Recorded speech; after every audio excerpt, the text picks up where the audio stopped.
Welcome back to MMA Al Dente. I am the guy who picked Rose Namajunas to defeat Karolina Kowalkiewicz. And I'm here to talk about Tafon and Nchukwi versus AJ Dobson.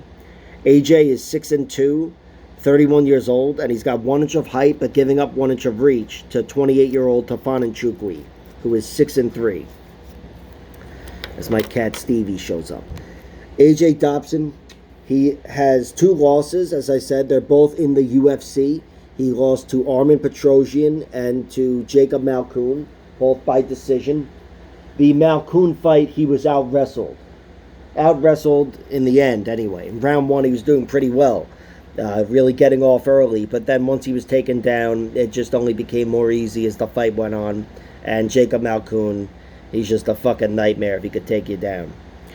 The fight against Petrosyan, I thought Dobson would have been using his wrestling a little more and potentially grappling altogether.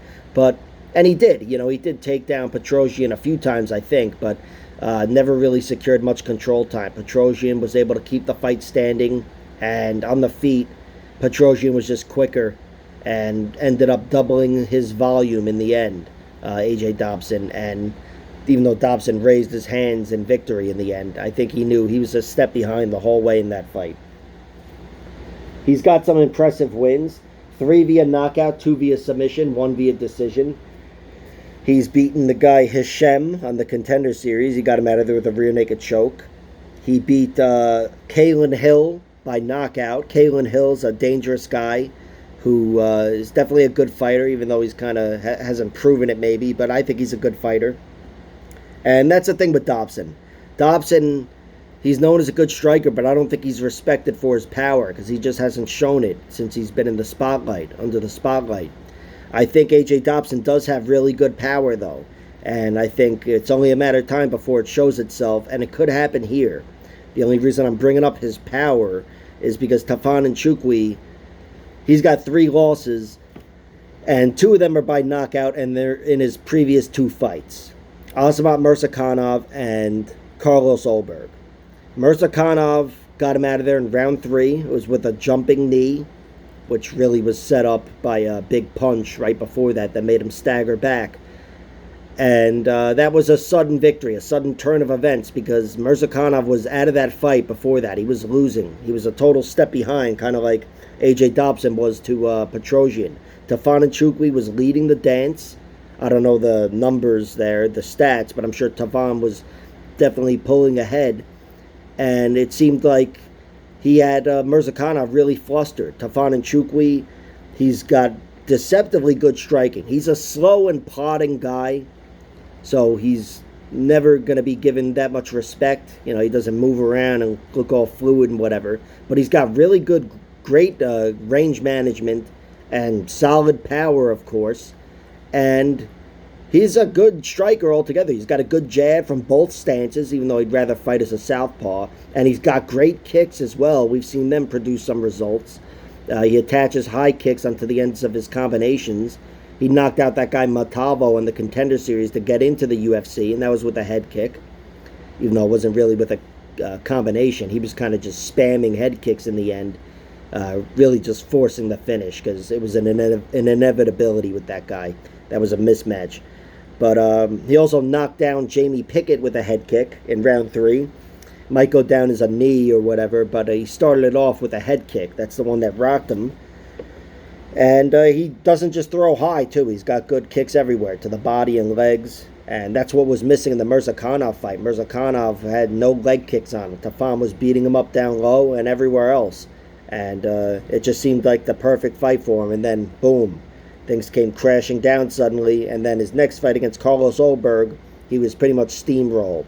There was no leading the dance at all. He just got steamrolled.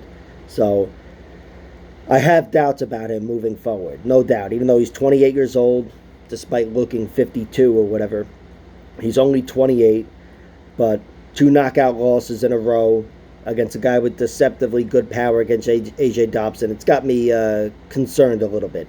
His other loss comes to Junyoung Park. He lost by majority decision, I think it was, but Junyoung Park definitely won that fight. And especially in the end, he grounded him and hurt him and had him dominated. That was a clear loss. and largely due to grappling in the end. Speaking of which, Tafon Nchukwi's got 0 submission wins, but he's no stranger to wrestling and to grappling. That's how he beat Mike Rodriguez. He had a lot of control against that guy. He's definitely still improving as a fighter, and like we saw with Sean Woodson last week, I'm sure both these guys are improving. But Tafon, being 28 years old, he's probably a bit of a surprise overall on the ground. Not that I'm expecting too many triangle chokes from him in the future. But here I think either one of these guys could benefit from taking the other one down, but especially Dobson. I think Dobson is the better wrestler. I think Dobson should use his wrestling a lot more than he does. And I have doubts that he'd be able to sustain the grappling for a whole fight, which were my doubts going into that Petrosian fight. And you know what? They proved to be true, the doubts, because he got him down multiple times, but wasn't able to really secure position. So I think this fight will be mostly contested on the feet. And I could totally see Tafon winning because I consider him a more comfortable striker, probably more powerful, and he's just more comfortable and mixes it up better. I think Dobson has really good hands, though, and I think Dobson is maybe a little quicker. I'd say he is quicker, and he's also got the requisite power to land that kill shot on Tafon Nchukwi. So even though Nchukwi's got better power, which means he could knock out Dobson, Dobson's never been knocked out, and Dobson, with his underrated power, could find the chin of Tafon Nchukwi, who's been knocked out twice. So between all of that, I'm siding with A.J. Dobson. I think he's in the realm of winning the points battle if this one goes to a decision. He'd have to be leading the striking battle with his hands, and of course, if he mixes in takedowns, good for him, but I don't really envision either guy making too much of the grappling. And with the knockout, I would favor A.J. Dobson for getting the first knockout here, and it's more based on chin than power. But both guys have power.